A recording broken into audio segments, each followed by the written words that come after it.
बड' लेटेस्ट आपडेटआव बयखौबो बरायबाय। दिनैनि रादाबखौ फरायदों आं प्रमद खाख्लारि। गिबि निउस दङ मोनसे सोमोनांथाव जाथाय। इउपिनि बन्दा जिल्लानि अजितपारा गामिनि सासे हिन्जावसाया मोखांनि सिथर एबा सालमायनि थाखायनो गावनि बेसेन गोसा जिउखौ फोजोबना लायो। मिथिनो मोननाय बादिब्ला मोखांनि सालमायनि थाखायनो हिन्जावसानि हाबानि प्रस्ताब फैनाया रिजेक्ट जायो।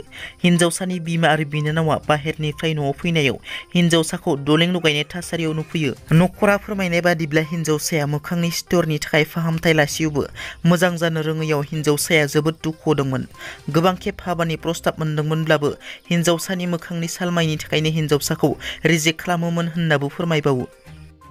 चिरां जिल्लानि बिजनियाव साजि बर'फोरखौ जिउ जोबजासिम जोबथेसालिनि साजा फोसावबाय।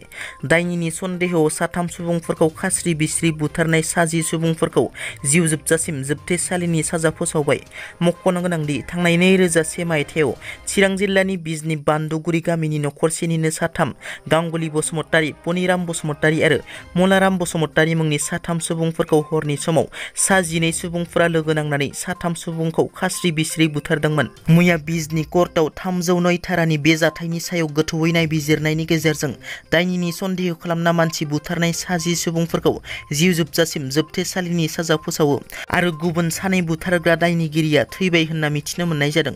जिउ जोबजासिम जोबथेसालिनि साजा फोसावजानाय 10 सुबुंफोरखौ समल बसुमतारी, गायु बसुमतारी, गिरा बसुमतारी, हेब्र बसुमतारी, जाबती बसुमतारी, थिरेन बसुमतारी, सम्बारु बसुमतारी, गगन बसुमतारी, आखु बसुमतारी आरो केटिं बर' होनना सिनायथिनाय जादों।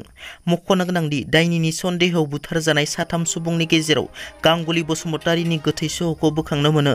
गुबुन 2 मनाराम बसुमतारी आरो पनिराम बसुमतारीनि गोथै सह'खौ दिनैसिम बोखांनो हायाखै। आसाम आयेन आफादनि बुंथिगिरि बिस्वजित दैमारिनि बिबुंथि। मैया पानेरि बियाबनि सिङाव थानाय उत्तर नावबान्दायाव गणोत्सव सोलिबाय थानायाव दिथागिरि हिसाबै फरायसालियाव हाबनानै आसाम आयेन आफादनि बुंथिगिरि बिथाङा नायगिदिंनानै खौरांगिरिनि सिगाङाव बिबुंथि लाखियो। बिथाङा बुङोदि गुवाहाटी बरबारियाव बर'फोरनि न' सिफायना होखारजानाय जायगायाव थांनानै माखासे दैदेनगिरिफ्रा गाबफा होयोल', माबोरै समाधान खालामनांगौ बेखौ सानफेरा आरो बेनि बाथ्रा बुंफेरा।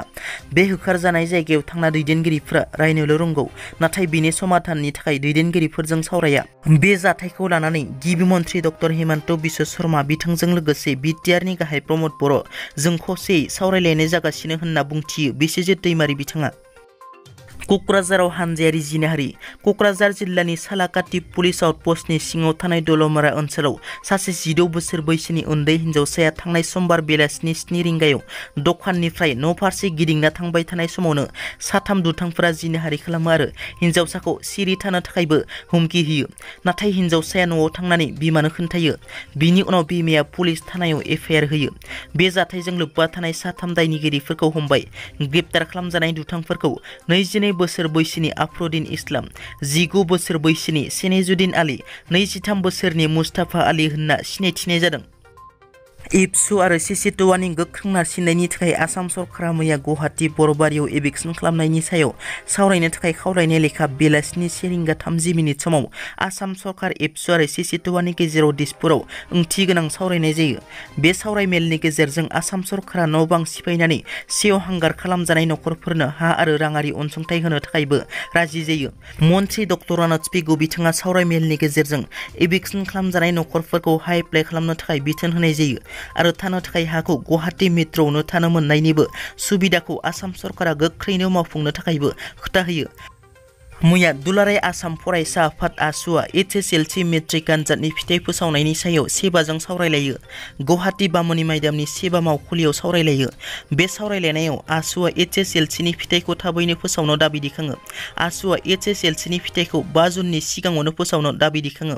बेराफारसेथिं सेबाया आसुनि बे दाबिखौ मानिनानै 5 जुननि सिगाङावनो फोसावनो थिरांथा लायो। बेजों लोगोसे आसुआ AHSECनि नेहाथारिखौ लोगो हमनानै सावरायलायो। AHSECआ HS जोबथा बोसोरनि फिथाइखौ जुन दाननि 20 खालाराव फोसावनो थिरांथा लायो। मख'नो गोनांदि आसामाव सोलिबाय थानाय गणोत्सवनि जाउनाव फिननाय बिलाइनि कारेक्सन खालामनाया गोबाव जादों होनना बर्डआ आसुनो फोरमायो। दिनैनि रादाबा एसेनोसै। नोंथांमोना जुदि आंनि चेनेलखौ दासिमबो साबस्क्राइब खालामाखै, अन्नानै साबस्क्राइब खालाम। गोजोन्थों।